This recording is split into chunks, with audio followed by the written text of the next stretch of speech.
Hello everyone, welcome to Inspected Goals. It's the pod that tries to improve our FPL play through a more analytical approach. As you can see, Sam yet again jet setting in Estonia, I believe it is, with the England team. He's left me to my own devices. It's taken me about 3 hours to set up the stream. Kindly, I've got two chaps joining me today for the first time, which caused all the hassle. But it was well worth it. So first of all, I've got Simon with me, who is some of you guys might know from Twitter at analytic_footy. Is a great account to follow. And we've got Albert Murray Albert Murray? Where'd that come from? Albert Edwards at Albert_FPL as well. Another guy from Twitter who are heavily into their analytics, of course. That's why we've got them on. How are you guys doing? Yeah, good, thanks. Happy to be here. I've never heard Albert Murray before, though. It makes me sound like some sort of American comedian. He is. He's a TV guy, Albert Murray. I can't remember what show it's on. That's what was in my mind. Fluff that up straight away. Yeah, I'm doing well as well, thanks. How are you doing, Luke? Yeah, I'm okay. Stressed from setting this up, but we're good. I think I'm also stressed just because the amount of injuries in FPL seems to be racking up every minute, and my team is threadbare from when I wildcarded anyway, so it's causing me some stress. But at the same time, I kind of like it because I think we were talking just before the pod. It's not been plain sailing, but it's been a little bit, the choices haven't been too tough, I would have said so far, and maybe that's just self-serving because until this point I haven't really had that many injuries or that many fires to put out. But as soon as the pressure's on, it starts to feel like proper FPL again. I think you agree, don't you, Simon? Yeah, chaos is when it gets fun. Yeah. Absolutely. We go back to the wall, FPL. Yeah, indeed. Right. What we'll do, if you guys could just sort of introduce yourself a little bit. I know some people watching this will already know all about you, but just a little bit about a background and stuff, and what you sort of try to bring to the analytical side of FPL. That would be great. I don't know if we want to start with you, Simon, and we can bring up something that you've been working on well quite a while now, haven't you? Because I think you did modelling before that and then kind of switched to this. Yeah, so for this, don't know me. Hi, Simon. Analytic_FPL on Twitter. You'll get like mostly shit posting with a bit of analytics dropped in, I guess. Yeah, you're right. I started off kind of following football analytics like long before I found FPL. So I was kind of like following along with that for maybe like 2-3 years. Got into FPL through a work league, and then started like posting on FPL Twitter. Like made a new Twitter account for it. But yeah, I don't know if they're on the screen. I can't see the screen, but They are. when we get okay, yeah. Well, that's my team ratings model, which I think I first started that in like 2016, and it's like slowly just like added new features, made it a bit better. Found a lot of people on like analytics, FPL Twitter doing similar stuff, and like stole some ideas off them. And yeah, no, I think they're all right. They were pretty shit before, to be honest, 6 years ago, but then they're not too bad now. Yeah, is it because it gives you something to do? Is that the thing for you? Like some way to have a niche or have the fun side of it? What's the sort of rationale for deciding to do it?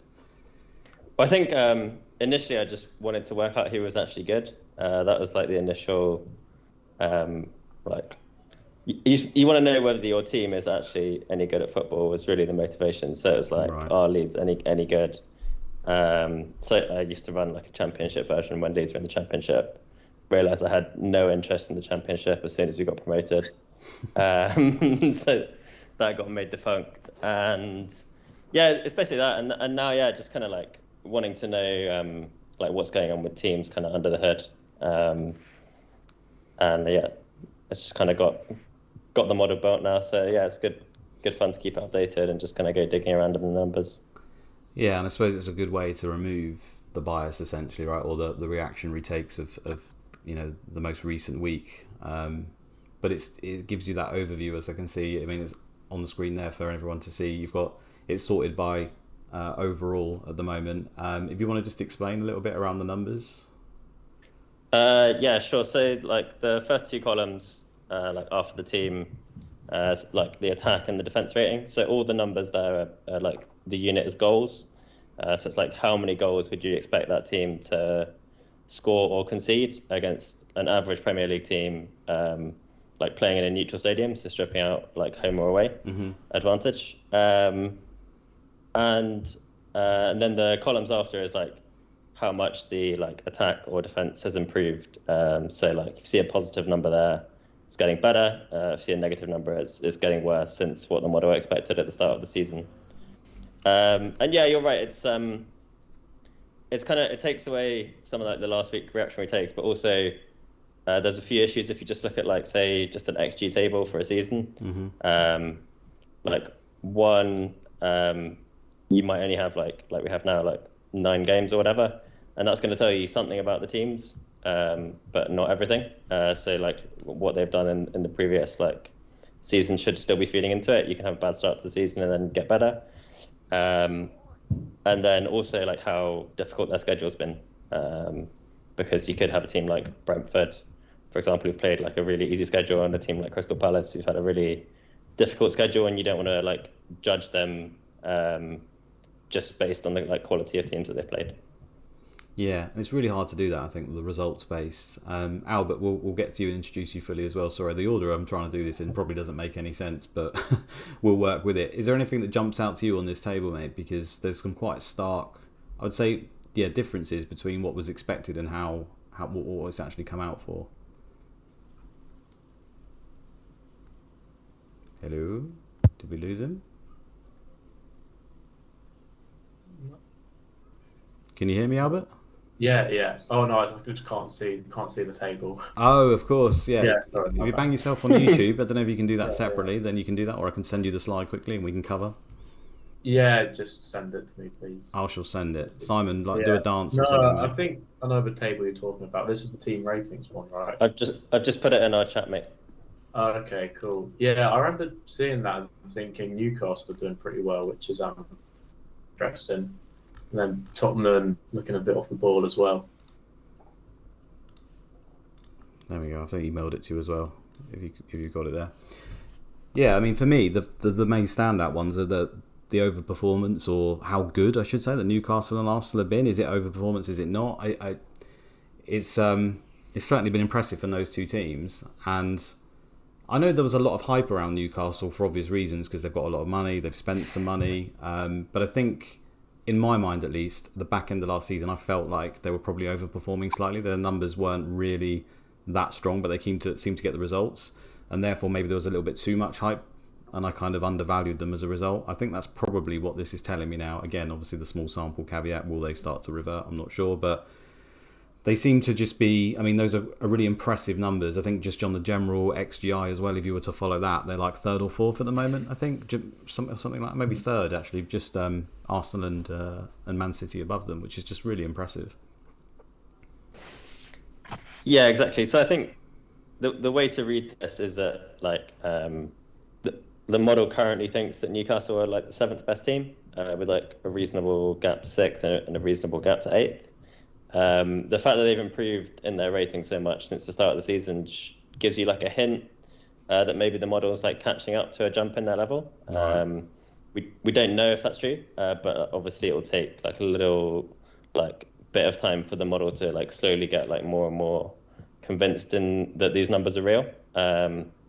So the model is saying like, if it could speak, it would be saying like, I would expect them to drop off from like 3rd, where they've been playing so far, to somewhere like the 7th best team from here on out. Okay. But there's a chance that the model is like catching up, and its belief hasn't like caught up to their new level yet. Yeah. But I guess we'll see when we get some more matches. No, I think the Forest one is interesting in a similar way, because obviously they got promoted, but you're thinking like, have they actually just gotten worse since the start of the season, or was the model just not rating them properly at the start? Yeah, it's always go on like. No, I was just going to say it's quite tough with them as well, isn't it? Because they've essentially changed their entire team and changed the division. The accuracy level from the start is probably really hard to gauge. I mean, I don't know, because I don't drive the numbers behind it. And from a modelling point of view as well, like, you can do like kind of translations from the Championship to the Prem, but it's not always going to like work out.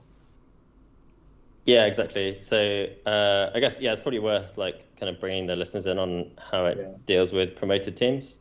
So like Albert was saying, you can do like a translation from their Championship numbers, kind of just based on like how well Championship numbers have translated into like promoted teams' performance in the next season.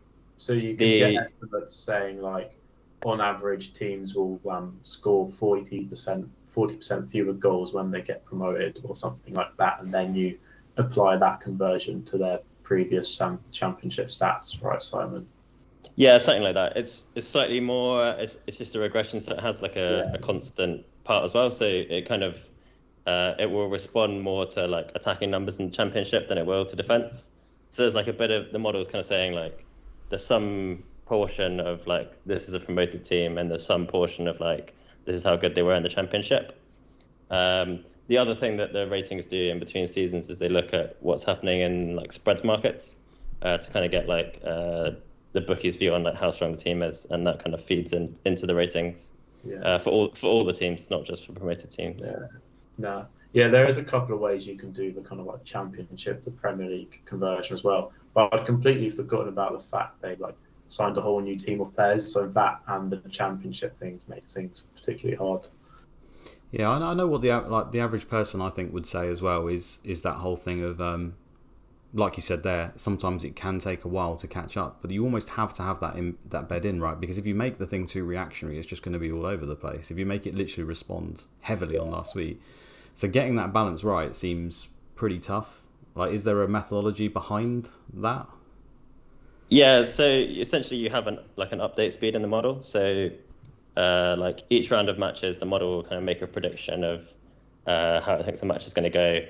And then you have the actual how the match did go in terms of better underlying numbers, but also goals, and then penalties are treated separately, but I won't go into the weeds.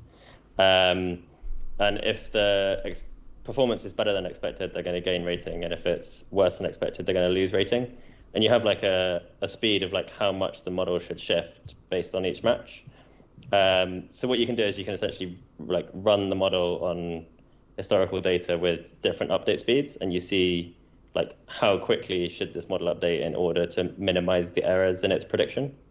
So like you say, if you update too quickly, you're going to be like bouncing around all over the place and like just capturing noise. And if you update too slowly, then you're not going to see what the actual shifts are. So yeah, there is a balance. My model works in a similar way as well. Instead of these kind of like updates like Simon, it would just take the team's average XG from the like last 20 or 30 games, whatever, but you can put different amounts of weight on the most recent games. So if you're not putting out if you're not weighting the most recent games like it's more important than the old ones, then you're never going to capture anything like tactics changes or forms. But then on the other end of the spectrum, if you put too much weight on most recent games, then you're going to start getting really like volatile predictions and like big changes in team ratings based on one game. So it is about finding that sweet spot which treats new data as important but not as not too important, basically.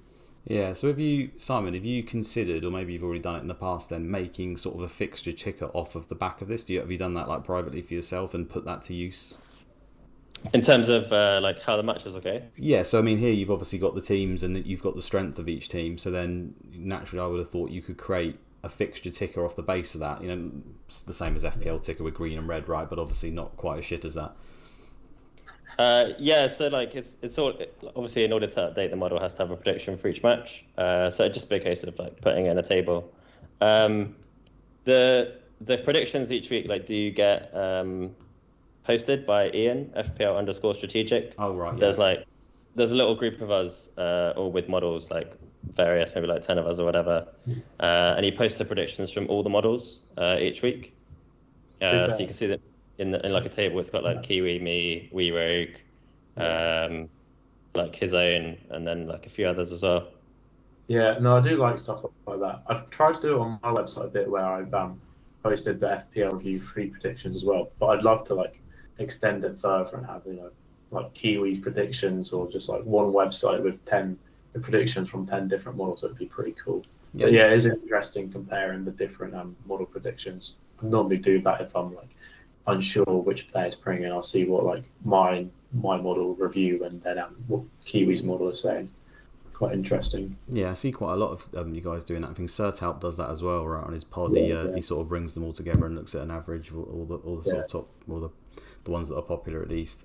Yeah, I think that's really useful. We should probably clarify that people already know. So like the models I make and like what Simon used to make, that's predicting like FPL points, whereas what Sertal does, that's an optimization model. So he's taken, like, given a set of point predictions, he's trying to find what the best team is given, like, the budget constraints. So there's two different types of models there. Well, that can be get confused.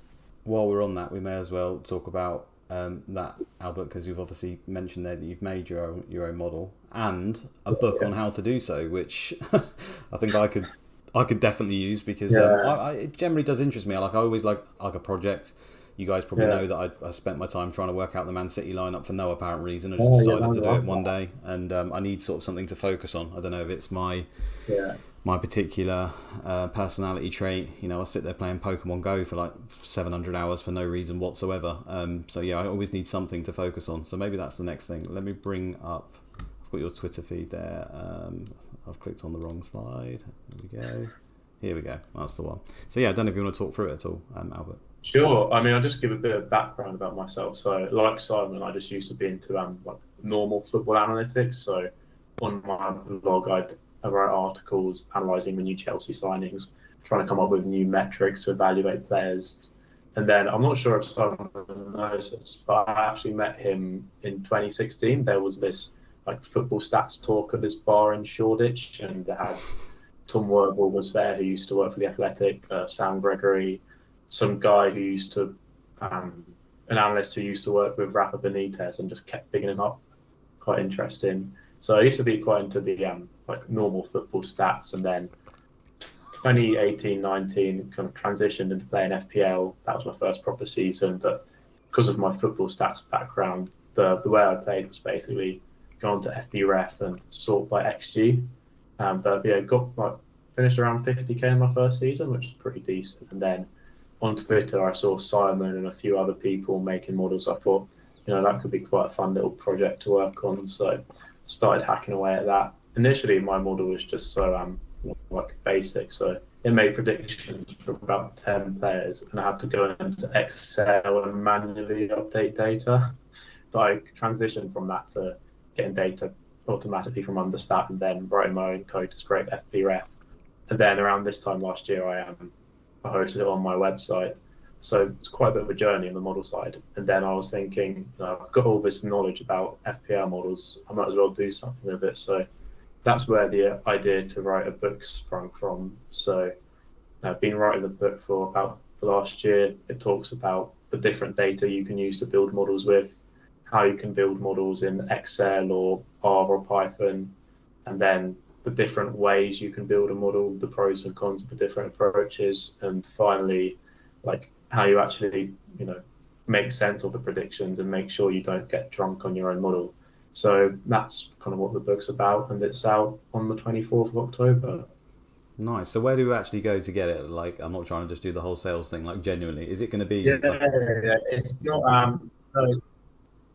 No, good question. It's not available for pre-order yet. It'll go on the day, but I'm selling it on Gumroad. It's an easy place to buy ebooks and other products from. So because it's an ebook, anyone can buy a copy.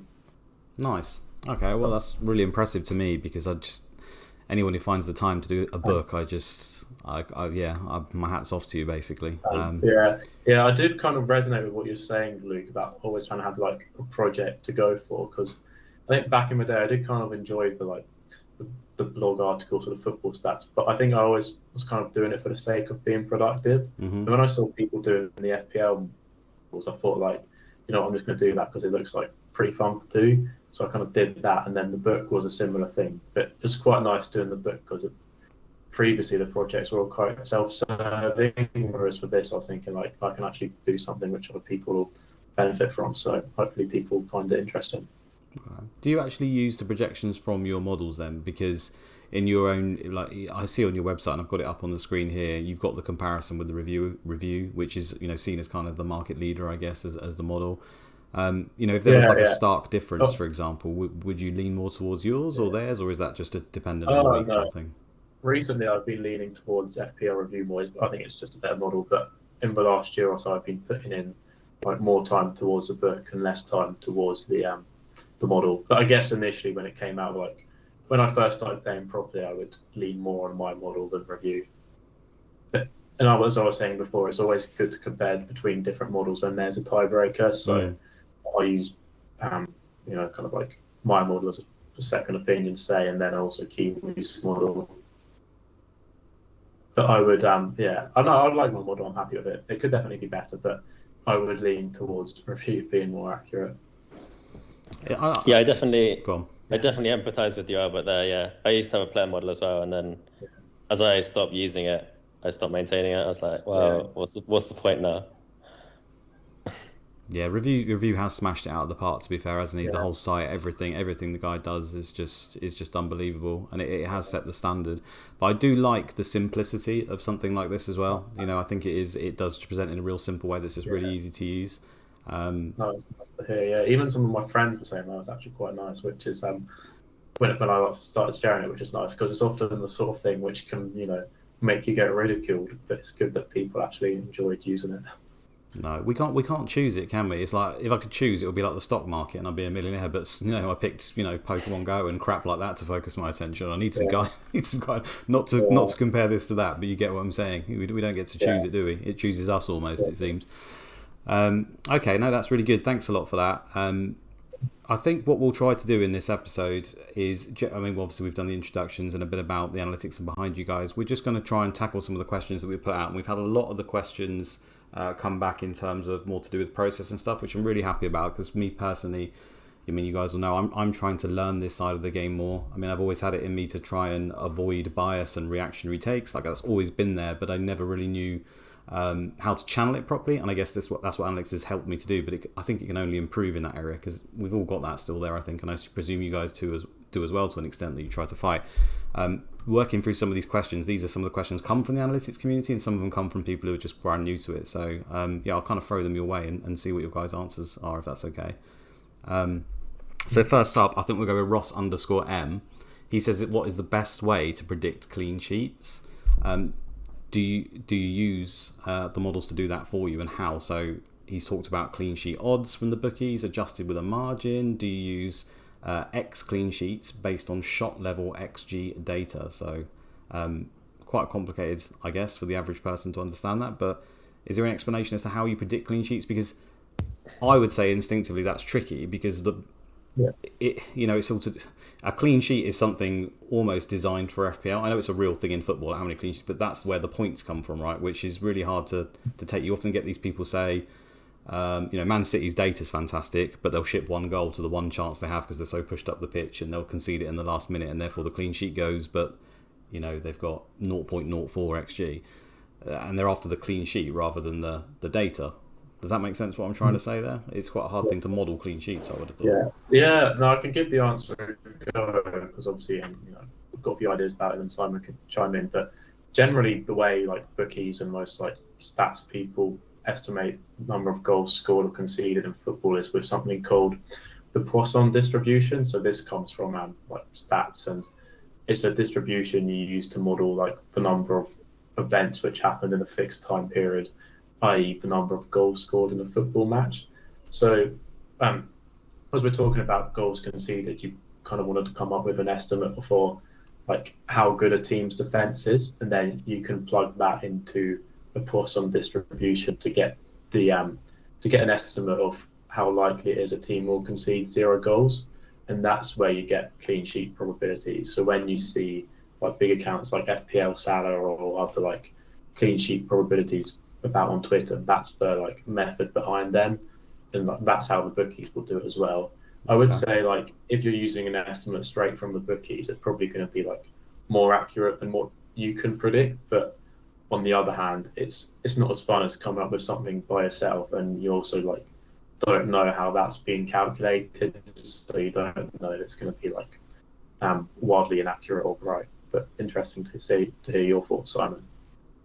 Yeah, pretty much what I was going to say. I guess the only thing that I would say is kind of interesting if you want to model it yourself and you'll notice this, is that it's not linear to the number of goals conceded. It's the closer you get to 0, your probability of a clean sheet doesn't rise the same for each 1.1 of a goal less. Of course, and so that's just a feature of Poisson. So your clean sheet percentage is going to be almost harder to predict than say like an attacking return from a player, because like a 0.1 difference in a like a goals conceded for a single match can have like a large impact on your clean sheet, like more so than for an attacker, because that just scales linearly, like how many goals they score. I'm with you. And I can't remember the exact details, but I have seen something online where it's like when you use a plus on distribution to estimate like goal scored and conceded, it doesn't get like, it's not very good with the 0-0s or the 1-0s and the lowest scoring games. So there is some sort of correction you can do, which might be what you're talking about. Yeah, that's kind of on top of it. I was just talking about like a basic pass one, but what you're saying is also right. Yeah, I can't remember whether it over or underestimates 0-0s, but it's basically down to like game state, and so like how a team plays is like in relation to like how many like goals, whether they're behind or drawing or like ahead in the match. So it doesn't quite hit the 0-0s like on the nose, but I think it's like generally good enough for like the average model builder. I mean, for FPL purposes, I generally just use the odds. But yeah, as if you want the fun of like building it yourself, like Albert said. Yeah, no, I get that. So, but in terms of the bookies odds, obviously, I mean, I don't bet at all, but maybe in my youth I did a little bit, and obviously the odds, I understand that they're pretty damn good at it. I mean, that old cliche, if you don't see a poor bookie. In terms of the margin, I think what he's saying there is how much they've marked it up or down depending on how many bets they are actually getting on that particular thing. Is that right? So it can be influenced in the market rather than the actual what it thinks will happen? So the margin is not so much on like how many bets they're getting. Like the ways that bookies make money is they basically make the probabilities add up to over 100%, so that they're guaranteed money no matter what outcome they get. With you. Then they'll adjust their prices based on the bets that are coming in, basically so they can like try and be in the same position no matter what happens in the real world. So yeah, it will like shift depending on which bets are coming in, but that's why the market is such an efficient predictor, because like most of the money coming in is pretty smart, even if most of the punters aren't, because more money comes from like larger bets come from like smarter syndicates, especially on like some like on exchanges or on like Pinnacle or whatever, and like the other bookies will like shift their prices to reflect like the overall market expectations. Right.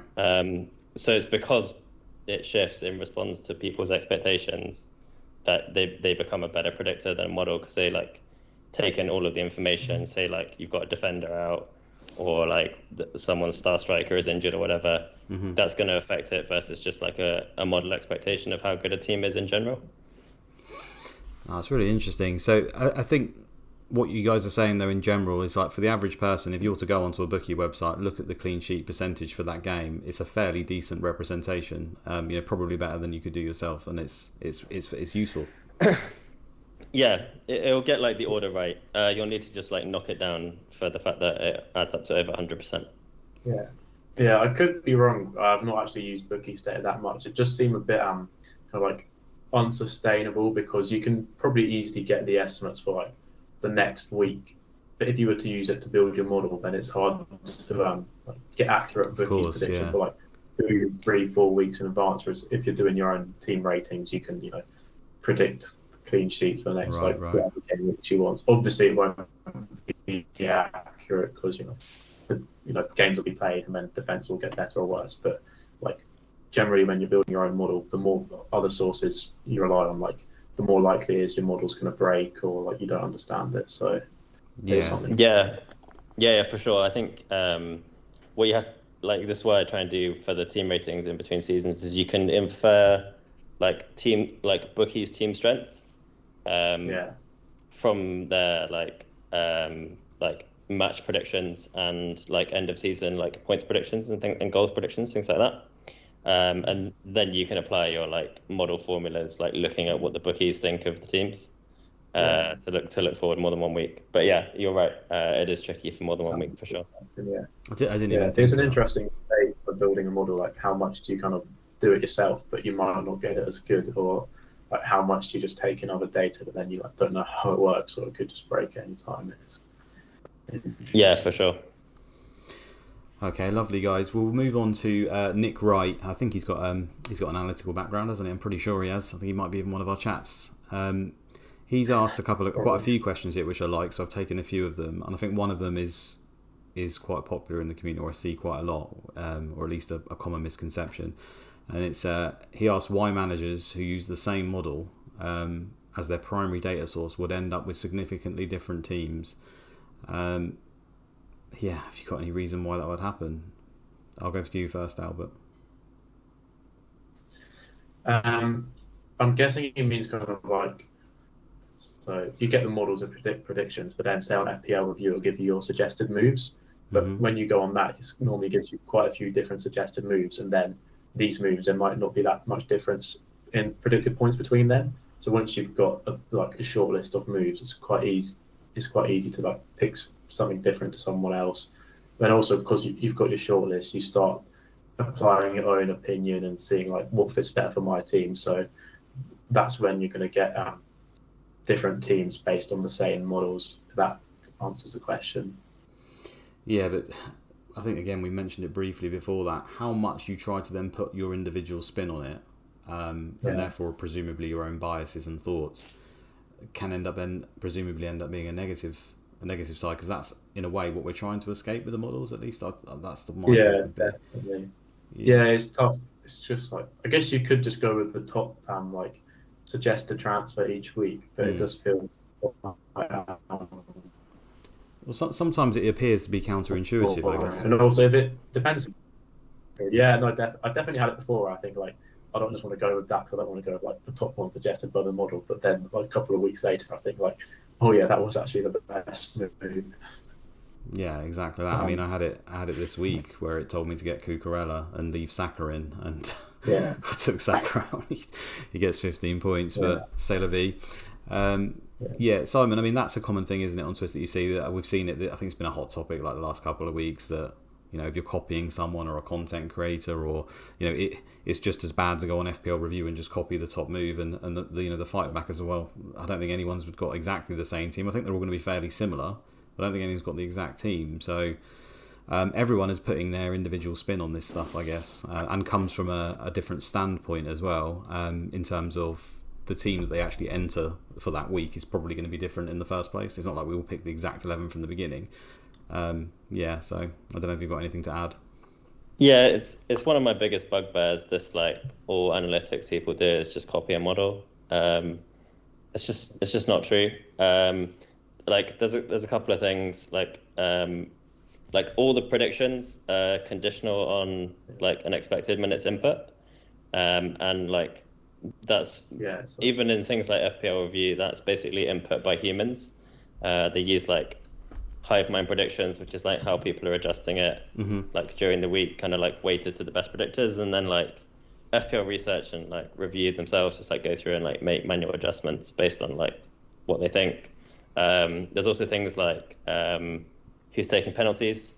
Like sometimes you have uncertainty over who the penalty taker is. It's going to like shift like projections quite a lot based on that, because it's just like one variable of like who's getting the penalties.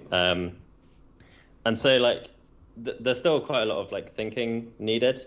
And you also then have like ways that you can analyze like how the EV like it might change in the future, because like the estimates that you're getting in one week are not going to be the same as the estimates the next week, and you can kind of like you can model that and look forward and go like, okay, given the uncertainty in the X minutes and in the EV, you can end up with different paths. There's still quite a lot of thinking like needed as a like analytically focused manager. It's just the thing which like analytics people do is they just like focus on a really small number of things. We don't really worry about like, oh, like is Salah like dead? It's literally it's more like, is Salah going to play? And is so and so going to play, or is like they're going to get 70 minutes, they're going to get 75, like, and you just focus all your attention on a different set of problems rather than doing no thinking at all. The models are just so useful. Just highlighting like the top 5 or like 10 players to focus on, a bit different to what you talk about there, Simon, but you don't have to kind of go into each player with the model. The model might say like, you know, here are the best, like, 2 or 3 midfielders, or like here are the best 2 or 3 suggested transfers, and then you can focus on that instead of having to like consider everything. Like, it limits your space of options or whatever, but it just makes life so much easier. Yeah, for me, I think, and I don't know how much it's actually factored into it, but it's stuff like, I'll give you an example. So after the blank in 12, I think personally Saka and Foden look pretty appealing to get straight into your teams, or look to try and get into them. My exact money is in a situation where if one of those was to rise, I might not be able to get them. So even though I may fancy, say, Saka versus Southampton, I think it is in 13, is that right? And Foden's got Man City. I probably would prefer Saka off the bat. But then I think, well, I'll have to go Foden. Not that it seems like a massive disparity between those guys first, and factor him into my planning simply because there's a chance he might go up. And therefore I have to adjust what the model is telling me in terms of what to bring in 1 week, because it's telling me to bring Foden in, say, game week 15, which is more than fine. I think that's probably when the fixtures looks the best to do so. So it's that kind of thing that I'm doing, and I don't know whether I'm doing that right by factoring that in or not, because I don't even know if review takes into account the price changes or not. I'm going to have to ask him, to be honest. No, the solver's always kind of like give you a solution based on current prices. Right. So like modeling future price changes is... I think setups like tried to do a little bit of it this year, but yeah, it's not easy. And like you say, yeah, there's still quite a lot of like unknown variables, like how much is a free transfer where in order to like roll it versus making it, like how much more should you care about the next game week than like 8 game weeks down the line, and like how much should you care about leaving money in the bank to stay flexible, like should you go early to like chase price changes? There's all these like other aspects to the game. Which like sit outside of predicting like how many goals and assists a player's going to score against a particular team based on the number of minutes they play. Interesting. The thing is, stuff like this why you never really kind of like solve, because there's just like a lot of unknowns. Yeah, we can try. Your connection seems to be a bit dodgy, mate. I don't know if there's anything you can do about it, but it's like breaking in and out. But I don't know, you seeing that as well, Simon? Yeah, same for me. Yeah, I don't know if there is. If there's not, then there's not much we can do about it. But it's just to let you know. If the missus is on Netflix or something, then you know what to do. Rugu says, as Foden moved clubs, did I say something stupid there? I meant he plays Brighton if I said Man City. I think that's what I did. I'm going to come with another question from Nick Wright. And I quite like this one because I wasn't sure myself actually. With XG, XA and XGC showed to be the most predictive stats of future performance. I'm not going to question that personally. I don't think any of you guys question that either. Do any other underlying stats matter for FPL? Do you have an opinion on that either way? We'll start with you, Albert.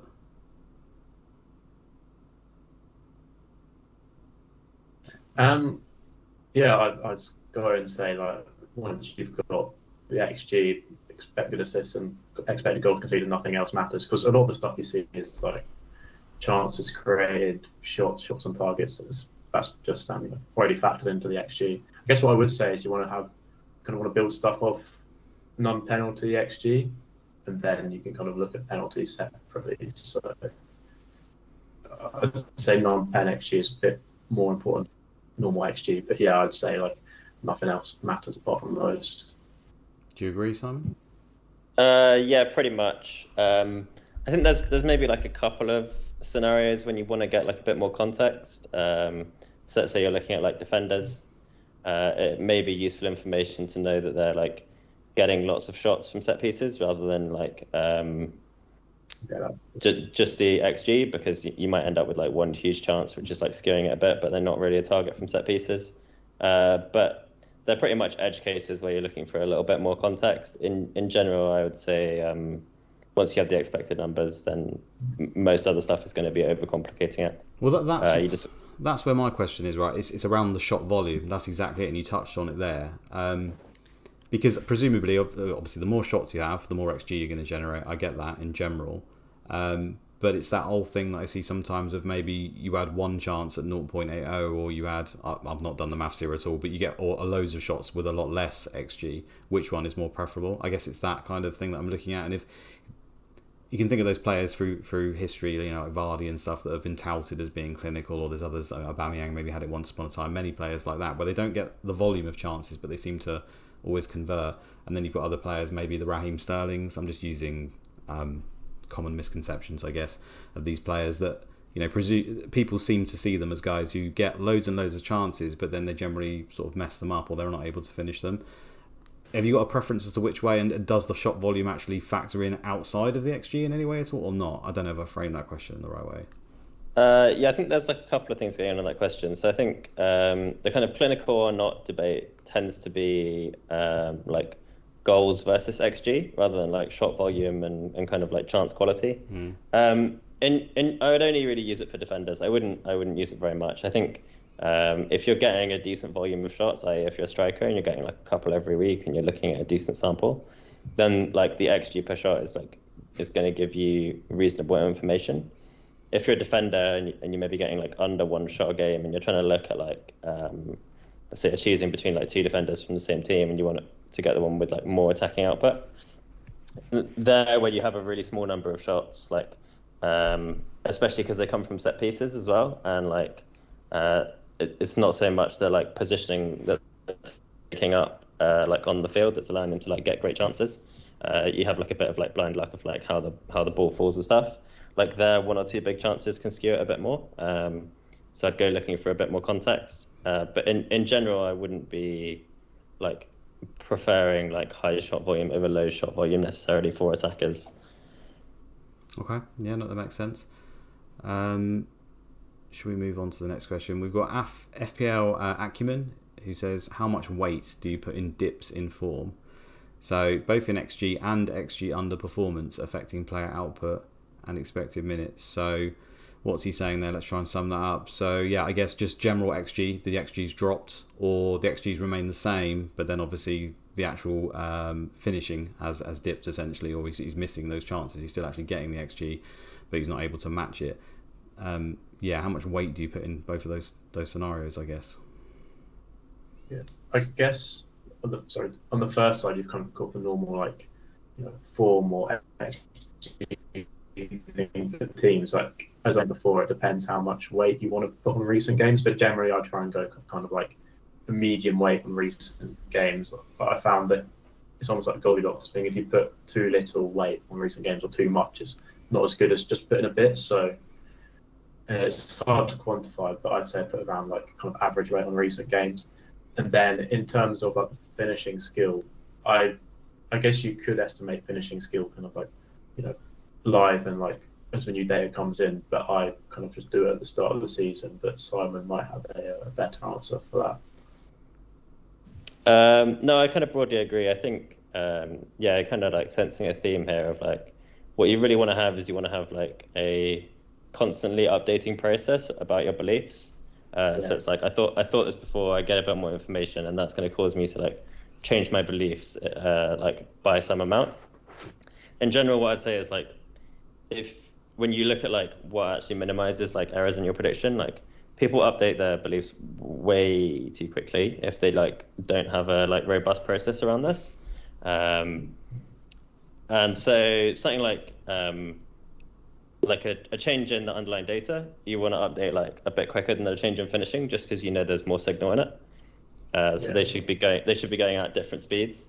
The other thing that I would look for is like if I saw like a big step change in like XG, I'd then probably like prompt me to go and have a look and see like, okay, like has this player's role changed? Like were they playing left wing before and now they're playing left back, or like were they playing like as a 10 and now they're playing like as a 6? And then like that would obviously give you like reason to like look and think there may have been a discrete change if their role on the pitch has changed. Right. And also maybe if like a creative player got injured, something like that in the team, would that affect it as much? Maybe or not? Maybe. I mean, it tends to be that like team like overall like output like changes less than you think based on like one or two players being injured or not. Right. Just based on like looking at odds and like looking at like spells when teams have been in and out. I think like Michael Cayley did some like research on this like years ago trying to quantify it. And the effects are like smaller than you would like intuitively think. But yeah, possibly like some gap, and it's going to be really hard to like get an accurate like. It's going to be all individual cases as well, right? That's the thing on there, I suppose.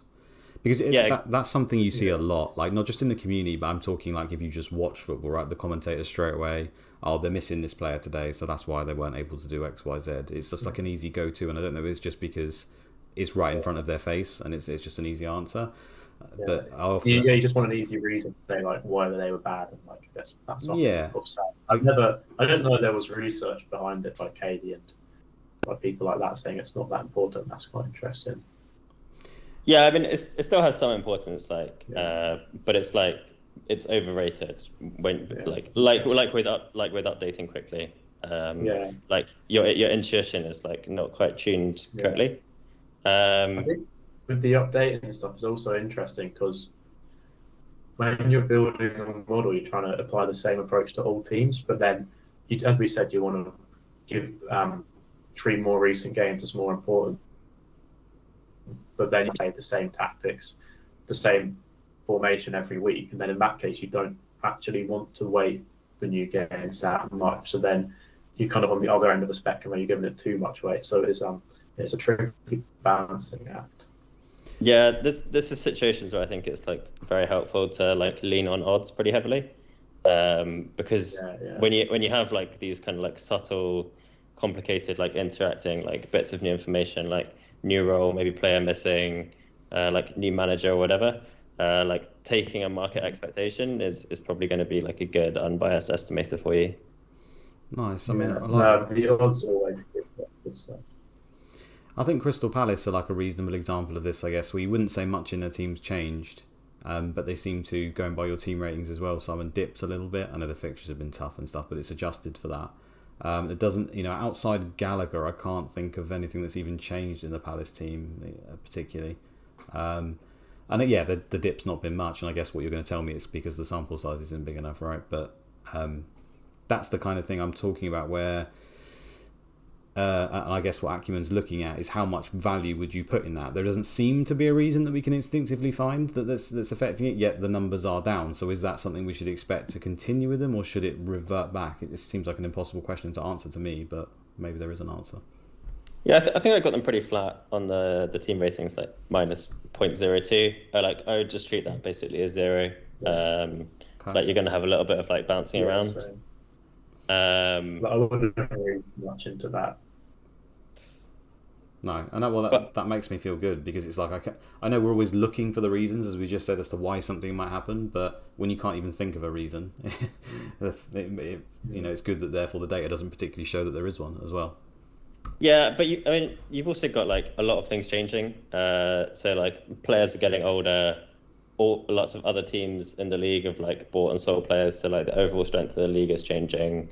Right, of course. Like say like Gallagher's gone, they've brought in a couple of players. So like especially in between seasons, like you have all of these things kind of like shifting. It doesn't have to be like you find like one discrete thing. It could be like one player like played like towards the top of their ability all season last year, and they like won't be able to play like that for 5 years in a row, but they just had a really good season. Like that happens as well. Right, and then what? Opposition coaches, I suppose. But I mean, Palace pretty much, as far as I can tell, play in a very similar way nearly every match. And there's some managers out there that tweak their style a lot.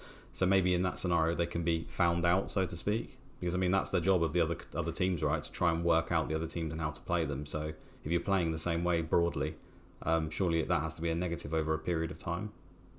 Yeah, possibly. I mean, Pep's played the same way for years, and it's just very, very hard to play against. So, like, knowledge is definitely part of it. If you can like figure it out, then yeah. And it could also be that like the styles that match up well against it have changed because other teams have changed their coaches. So like the overall style of the league is like shifted against you.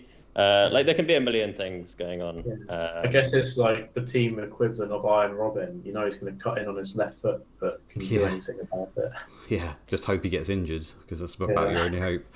Yeah, no. Okay, no, that all makes sense. I think in general for his question though, personally anyway, in terms of XG and XG underperformance was the original question. For me, I think the dip in XG numbers over a sustained period would be more a worry than the XG underperformance. Do you guys agree with that? That it's more likely that would eventually revert back, because it's essentially saying he's suddenly turned into a poor finisher. I'm not sure that that's. I mean, I suppose that is a thing out there, but I think that would be less likely to maintain at a lower level, right? It would bring itself back. Yeah, like dipping actual XG isn't like, it's more worrying. If it's just like a dip in underperformance, like the model depends how it works, but generally for the team ratings, it won't like care as much about it. Yeah, okay, that's good to know. That's the vibe I was on. We've got a great question from FPL_Jan, and I appreciate that some people may not know what this actually means. So he says at the end of the season, massive data rank 1 or XG rank 1, and he's referring to FPL review here and the grading it gives for different things. I mean, maybe it's best one of you guys explain it rather than me try and put a cobbled effort. What's the massive data rank mean then, Simon? So yeah, this question is kind of getting at like the massive data rank is how well the review model thought your team was going to do before a ball was kicked. Mm-hmm. And then the XG rank is like how well your team would have done if like what happened on the pitch like turned into points at expected rates. So it's like one of them is like pre-game week predictions, and one of them is like what's actually happened on the pitch. Yeah. Okay, so yeah, did you bring someone in on a whim and he magically's got 8 XG in the game, and he might have been a bad decision beforehand, but afterwards in hindsight, well, that was a good choice. You obviously, maybe you saw something, maybe you got lucky, but therefore you've got a high rank as a result of that, right? Exactly, yeah. And the other thing worth mentioning here is like minutes. So like the MD rank is like based on the model's expectation of minutes, and obviously the XG is based on the minutes they actually got. Right. So to actually try and answer this question, I think what I would try and do when I'm looking between them is I'd be like, okay, so the XG rank number 1 person, like where are they getting their like advantage from? Is it the fact that they've just had a load of like penalty takers who have got like penalties at way above expected rates? Is it that they have got an edge on the minutes and they've been predicting minutes better than the model, and so on? And I try and like decompose it like that, because I think some of them are better indicators of skill than others. Yeah. Like I don't think getting loads of like penalty calls going your way is particularly a skill. I do think the minutes is much more likely to be more of a skill. But it's in general, you have like more noise in the XG rank than the MD, but obviously you have like XG is it like independent of the model. It's like what has actually happened. I'd probably go with the MD if I had to pick, but I'd try and decompose it. Okay, Albert, any opinion?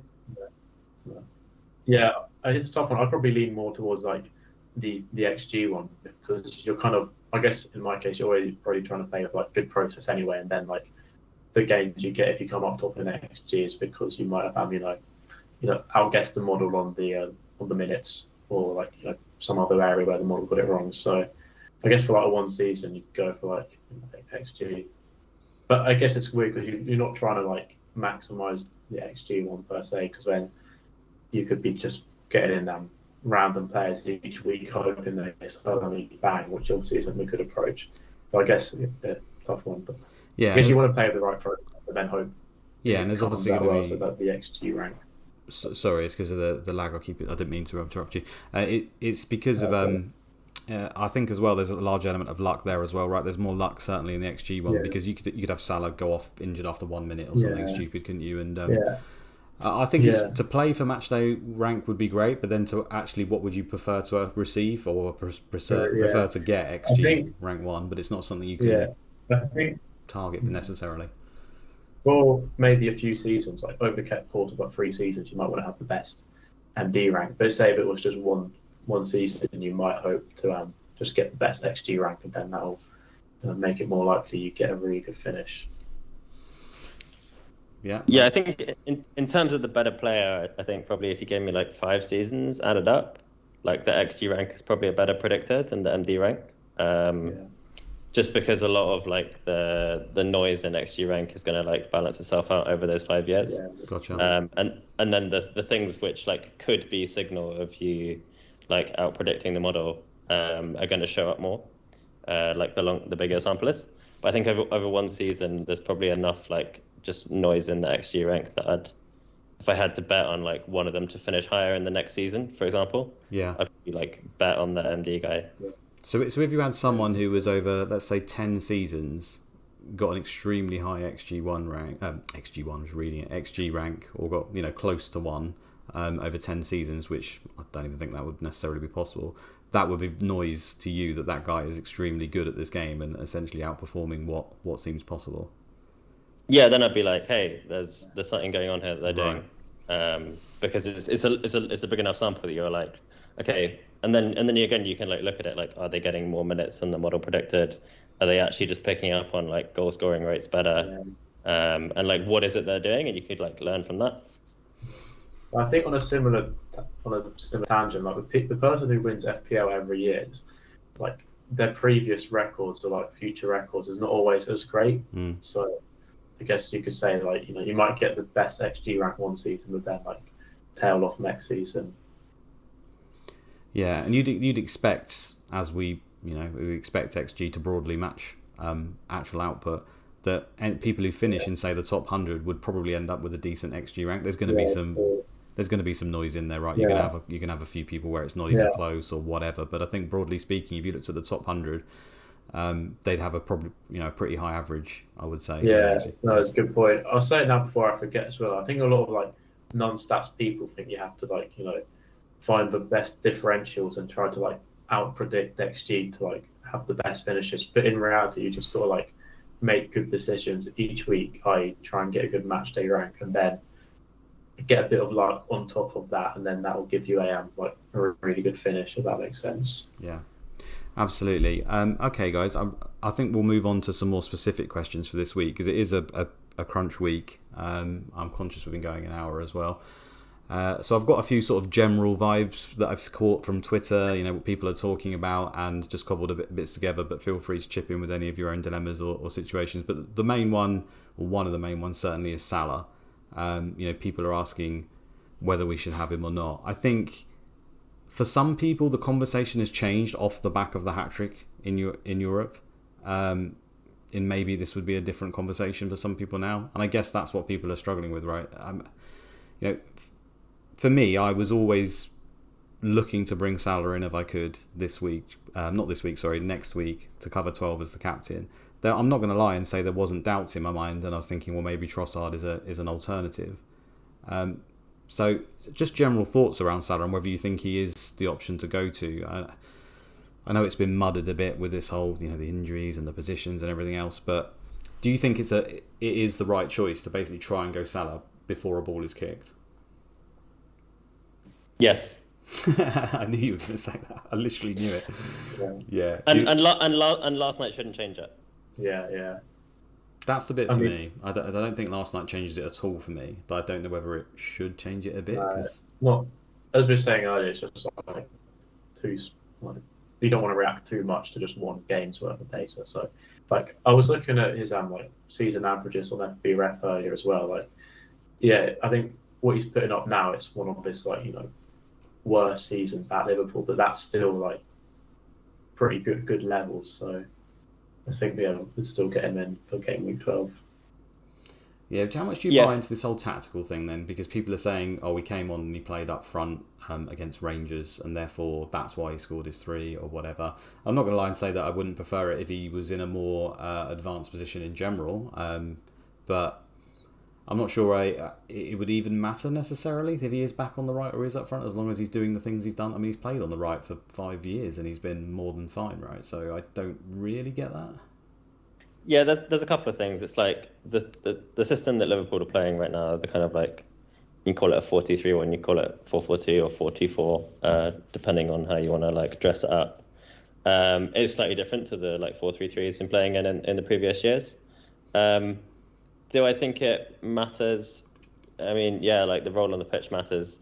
Do we know if he's going to play on the right or up front? No. Is City probably going to tell us much about what's going to happen against Forest? Also, probably not. Just because like City is such an outlier game tactically that you're probably not going to be able to like infer much from it. Or like what Albert said, I just think the narrative is kind of like absolutely ridiculous around Salah. Like the numbers are down a little bit on last year, but the same as his 2021 season, year before last. Got 230 points in that FPL season. Yeah. And what's happened to Salah is he's scoring at 60% of his XG when he's normally like a plus 10% finisher. And that doesn't last. Like, gets one penalty in 8 games and he scores at like roughly his finishing level.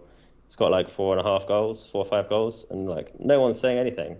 So it's just the narrative just like goes into overdrive whenever anyone like runs hot or runs cold. Yeah. And it's nonsense. Yeah, true. I think linking back to the question earlier about stats which aren't useful, I think it can be easy to read too much into heat maps for one game as well. So that might seems to partly be driving the anti-Salah narrative. As in people see one heat map where he's been on the right a bit too much and then they think, oh, it's not good. But as we're saying, it's just one game. Even from watching the games from my perspective, I see him in the game all the time drifting into the centre. Yeah. I see it quite a lot. It feels like that's almost been ignored. I mean, the general performance level of Liverpool hasn't been what we've expected. That granted, I get that. I totally get that.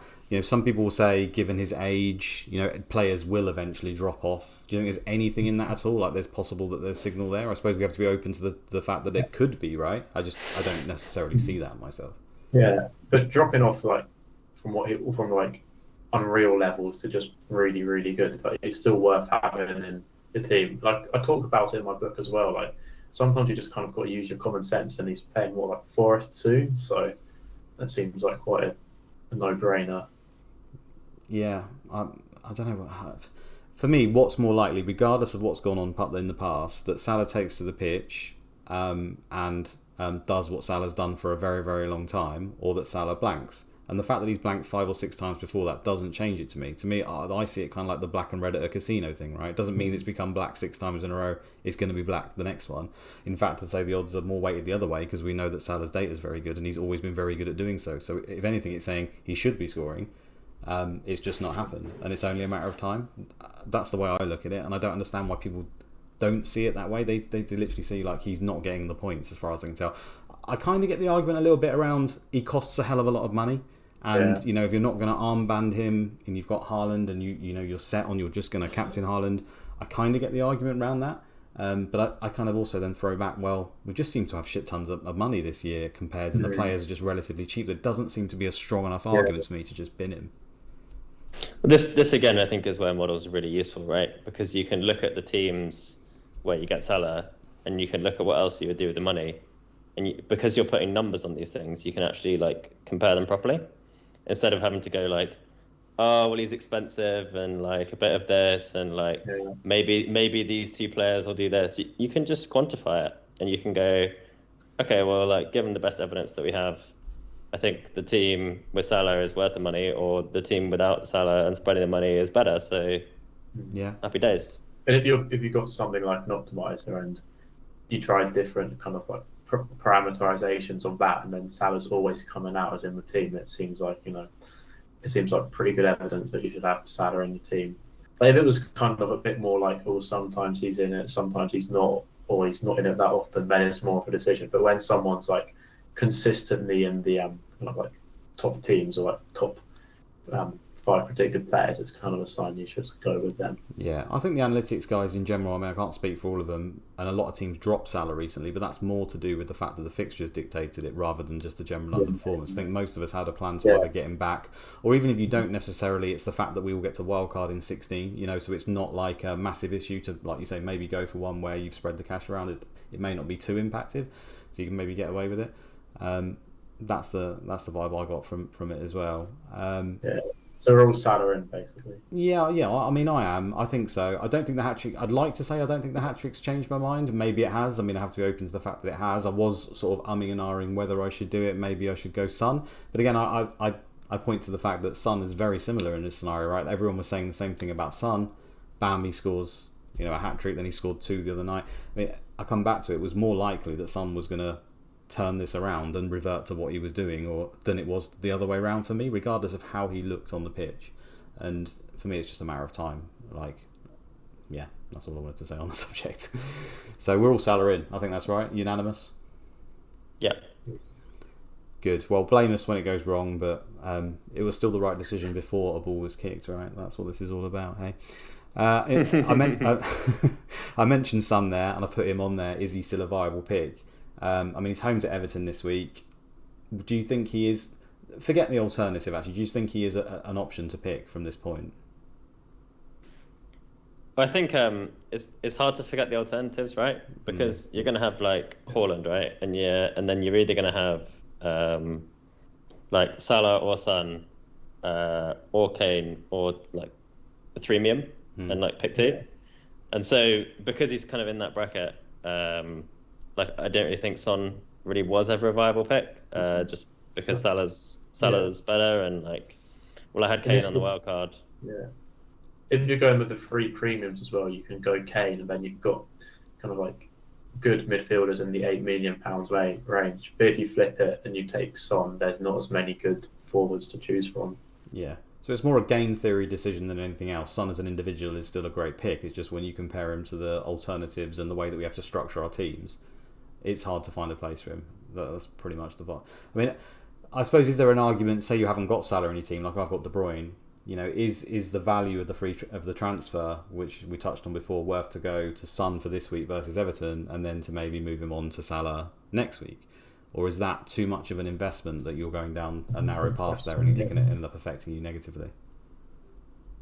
I'd probably say no, especially given kind of the state of the defenders and like how the injuries are stacking up in most teams. Like if you are at a point of the season, let's say in the first 6 weeks, where like people were considering like burning transfers every week, and you've got like 2 frees and you've got no idea what to do with them, then like maybe.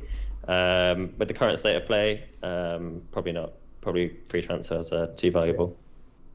Yeah, I think when you look at model predictions as well, you come to realise like how kind of condensed a lot of the players are, and like most of the values of making transfers just comes from like swapping out an injured player or getting someone in with a double game week to get that extra fixture. That's kind of what I found over the last few years. Don't know do you agree, Simon? Yeah, plus like big fixture swings as well. Yeah. No, I get that. I suppose the argument again from just someone on the outside maybe looking in would say we've only got until game week 16. You know, I don't want to waste my transfer. You know, transferring out Nico Williams for Dunk, because I think I could get Son in this week. He could hit 16 points. It pays for itself. It was the right move, and I kind of get that, but at the same time, like you said, if the most of the value comes from a condensed play where Son's not too dissimilar for some of the other options, and then, you know, moving out someone who is definitely getting 0 or very close to 0 for someone who is likely to get a certain points range over this, even if it's 4 or 5 weeks, that's probably going to work out. I suppose when it comes down to 1 week, you know, literally, let's say we were wild carding next week, the move's clearly just to bring Son in, right? Or something it was, as long as he was right near the top of the projections. But even if you start to stretch that out a little way, suddenly it makes more sense to have a viable team and a viable squad.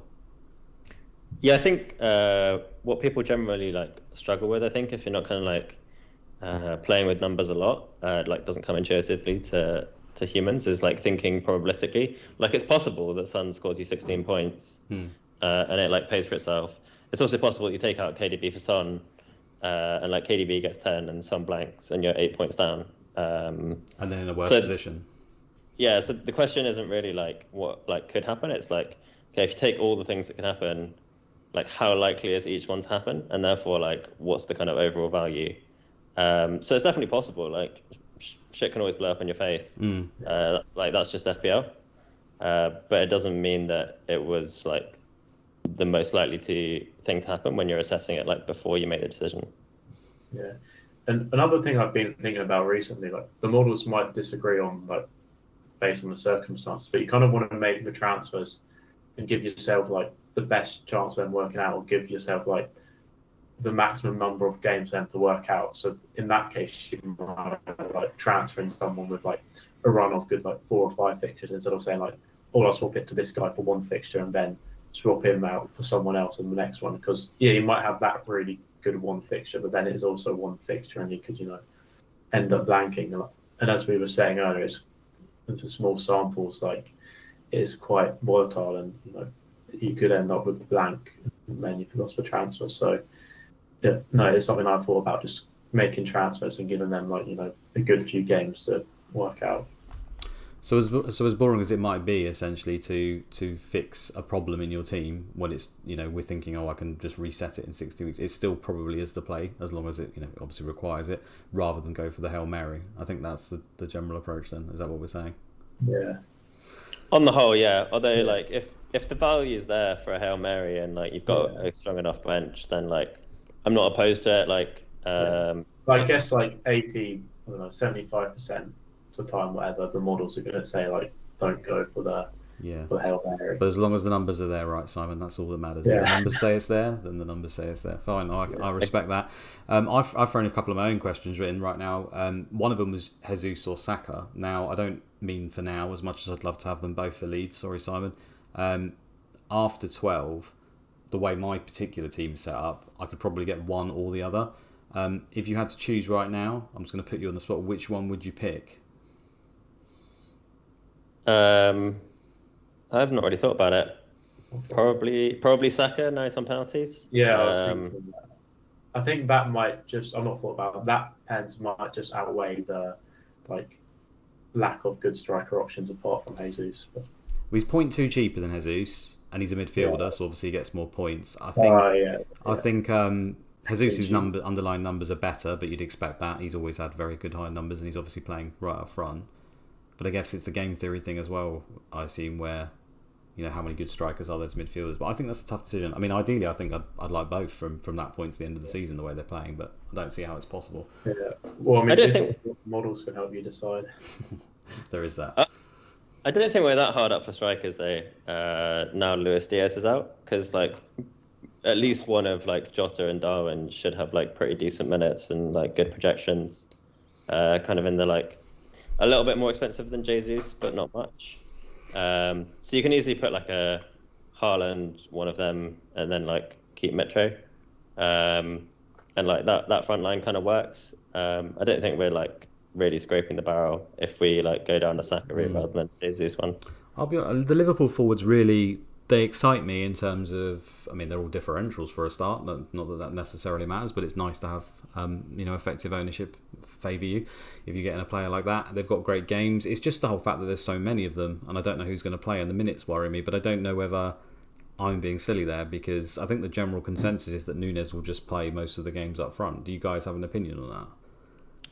I think it's good news that like Klopp stuck with the kind of like four up front, or like last night, despite the fact that Luis Diaz was out, even though Jota and Salah both didn't play, because it means that you've got like Núñez, Firmino, Jota and Salah for 4 spots, and then it's like Harvey Elliott and like Fabio Carvalho are basically the only 2 that can take minutes out of them, out of like any of the 4 spots.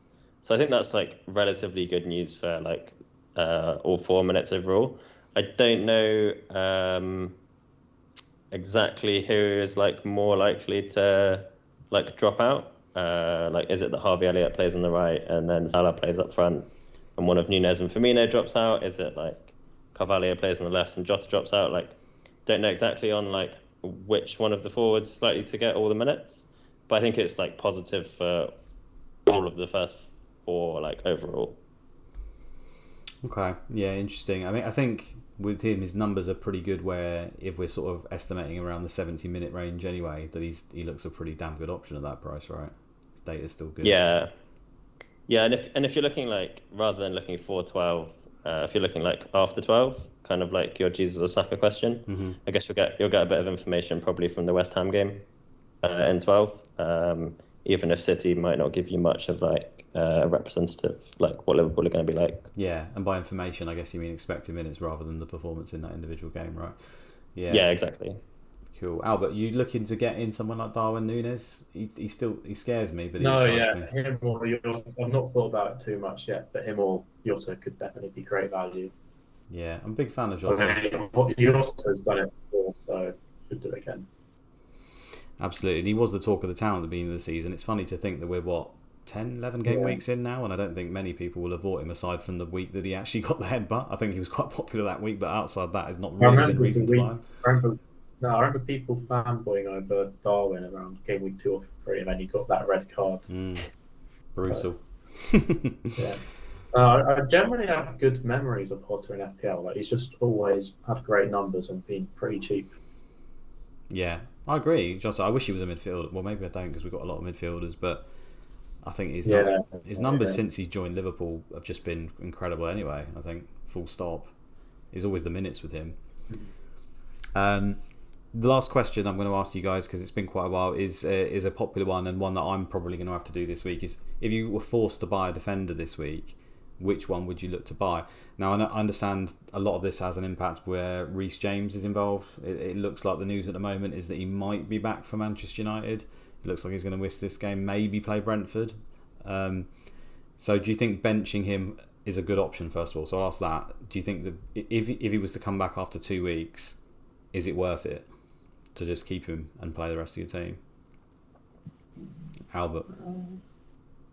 I've not looked at it properly, but benching for 2 weeks would be harder to stomach for me. I could see benching him for 1 week if you've got a good enough squad and there's nothing else you need to do with. But benching him for 2 is a bit. I feel like there's better things you could do, but I've not checked the numbers yet. So yeah. Simon, have you got James? I'm assuming you've got James. Yeah, I do have James. It's tricky. I mean, I've got coming out of last game week. I've got Trent, James, and Luca Dean. So you need to play like 2 or 3 defenders then. So I need to make a defender transfer this week. In fact, I have already made a defender transfer this week. I've done Trent to Dunk already. I think in terms of the benching, I think it really depends on your squad.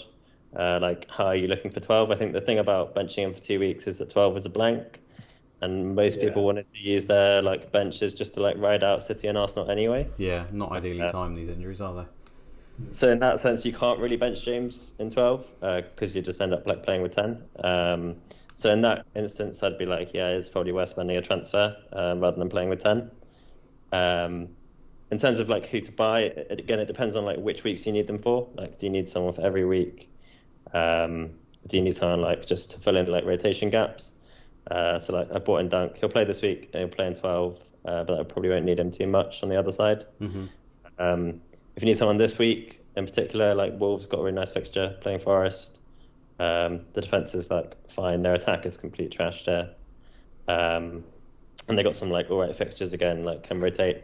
But I'd look at which weeks you're going to need them for, and then look at which teams have good fixtures in those weeks, and have a look at the defensive ratings as well. Just kind of put it together. Yeah, I think if we sell James, I'm terrified of not owning James whenever I don't have him personally. But I think with the selling thing, if he comes back for the Man United game, which is game week 13, I think it is anyway. I'm pretty sure. I'm trying to look at my own thing. His fixtures after that, I would say, are slightly questionable for clean sheets. So I don't know whether it's because for me it's do I want to spend 2 transfers on it because I really want him back. I probably think we could get away with it, maybe getting to 16 and not having him. I don't know if you've looked at the games in detail, but that's the way I'm trying to justify to myself that I can sell James. Yeah, I do think that's a bad shout. I think there's a good case for an Arsenal defender, probably on the other side of 12. Yeah. With the fixtures. But yeah, I think there's a case for not bringing James back if you do sell him, for sure. Probably especially if you're going to be trying to get City and Arsenal in after the blank. Makes me feel bad. Yeah. Albert, if you had to pick a defender, which one would you get? Well, now I'm probably Dunk, just top of my head. Yeah, I mean he's the one who's on the thumbnail. He's the one Simon's got, and he's the one I'm probably going to buy this week. Doesn't sound massively inspiring to me, but I guess that home to Nottingham Forest game is just the game where you just really want to bank on the clean sheet points there, right? Anything else would be a lovely bonus, but I think that's the general appeal. I'm going to throw one other name at you, well, maybe kind of 2. The Spurs defence, Doherty, Dyer, they've obviously got the home to Everton game this week, and I think Simon touched on it a little bit earlier in the pod when he was saying how much you value the next week rather than sort of 2 or 3 weeks down the line, because instinctively bringing Dunk in for away to Brentford doesn't feel as good as bringing in a Spurs player home to Everton. I would expect more points from that person, and because that's happening this week, I could get an injury. My player could get injured the next week and change everything. How much weight should I put on that? So that does appeal to me to do that and go for someone like that. But I just comparatively then Dunk and Dyer. Is there a particular reason why you haven't gone a Spurs defender over them? I think price is a big one. Like Dyer's $500,000 more expensive. And then I think Brighton's fixture in 12 is really nice. And it's obviously only one week down the line. And then I don't know, I think like someone like Perisic could be interesting, but the minutes would really scare me. Yeah, I have him in my team, and it's frustrating his appearances and minutes. And then similar with Sessegnon, it looks like he's maybe higher in the hierarchy. Then he's just played 2 90s in a row, and Perisic is sitting there. So Perisic ruins it for both him and Sessegnon, I think. Unfortunately. I mean, Perisic looks great this week. I think there's probably a good chance he's played with him. We don't know for sure. But I think in the scenario where he comes off early, it's likely to be more chance he's actually got the clean sheet, if that's the case, as long as it's not the 57th minute, because that has happened as well, I suppose. You have to throw that in. But yeah, it does feel like a Perisic game where he could get a decent score in, but I think it's just beyond that. Again, you're just going to be in that situation of worrying again every week, aren't you? And he does seem to be slightly behind Sessegnon, so you're sort of almost buying yourself a problem again. I don't know whether I can do that to myself. Yeah, I'll be skipping it. Yeah, I am tempted by Doherty. It might not always be easy optimal, but optimising to minimise headaches is also a decent way to go. Yeah, agreed. And I mean, you can easily get your team can be fine one week, and then 2 or 3 weeks later, you're just decimated by all sorts of stuff that's happened, right? So the squad strength is a very underrated part of it, I suppose. We always want to put all our money on 11 and pick a threadbare bench, and it's helped that we have got players that are cheap this year that can fill in that role. But at the same time, if you haven't got viable options, or there are options that are likely to drop, you soon start losing that EV through the fact that you're having to use transfers in that area all the time. I mean, sometimes it's out of your hands, I suppose, when you've got 3 injuries like Simon has at the back. There's not too much you can do about that. But yeah, squad building is an underestimated part of it, I think. And I see a lot of guys like Wee Rogue and Kiwi and stuff. They often have really strong squads across the board, from what I've looked. So there's something in it. Yeah, for sure. The main benefit, like you mentioned, is just being able to use your transfers on the high value options. If you have decent playing players that aren't that far behind, what your first team options would have been. You get a suspension, you get a small knock of an injury or whatever, you can just ride it out. That's it. Doherty for 2 weeks. I feel like he's probably going to play just simply because Emerson Royal's banned. But then again, we're in a similar situation where when he comes back, I expect he just takes back over him. So maybe if you can do it and bury him on your bench, maybe. But then we're in that situation I've just said where one other injury in your team or something that doesn't go right and you're back there again. But I can't lie that I'm not tempted by it. You probably have to talk me out of it. Yeah, I think I'd use Albert's phrase of "you're just buying yourself a problem." Yeah. No, not for me. I think. I mean, you could do well in the next 2 weeks. Well, away to Man United is not great, is it? Right. It's not bad, really. I do kind of like Dyer as a pick, and it's kind of sometimes I do feel like I go for the safe X-Min's pick, and Dyer is obviously one of those. And I had him earlier in the season, and he got a goal for me, so got a place in my heart. Yeah, at least in Dyer's case, I know you can't bank on scoring from set pieces, but I think if anyone's ever watched the games, you can see that first of all, their set pieces seem to be of high standard. Perisic's crossing seems to be very good, and Dyer is clearly a target from their set pieces. He always runs to the near post from what I've seen, so it's not out of this world that you'll get one. When I'm talking goal threat between him and Doherty, I suppose in our minds we think of Doherty at Wolves or in his small cameo for Spurs where he's right in the box and he's banging goals for fun. But in reality, I've not really seen that much recently from him. So is his goal threat that much better than Dyer's? I mean, I'd have to look at the numbers, but it's probably not enough to take the risk, I would say. Yeah. I think the kind of injury, suspension, and hierarchy stuff at Spurs is all a bit messy. I mean, there's to really put the nail in the coffin for Doherty. There's also a reasonable chance Perisic just plays on the right. Yeah. Sessegnon plays on the left. Lucas and then Moura you have back from injury. Yeah, and then because you're betting like so much on 2 weeks, I'd want to be like really convinced that the value's there for those 2 weeks, especially if I'm gonna like try and bury him for 4. I'm not sure I'm Well, convinced. Conte comes up with some other ingenious solution to his wing-back problems. Yeah, it could be. I mean, I don't think Conte. I mean, aside from switch from the 2 up front or the 3 up front, I'm not sure he's changed too much in the past few years. I'd have to look into it, but still. Yeah, he just needs have this sometimes. history of trying to just has a history of trying to play anyone at wing-back. Yeah, that's true. That's definitely true. Just see what the models say, Luke. That's always the easy answer. But it wouldn't be good content, would it, if I just came in and said, see what the models say? Well, I suppose it would be for some people. Well, yeah, I think it's like Spurs is kind of an interesting one of like how you use the models, right? Because like so much of it depends on like who you think is going to play, and like that's the hardest thing for like models to get right. And so like, and this is one of the kind of situations where like it's worth like focusing your attention on like working out what you actually believe. Before you kind of like just take like the default minutes as given.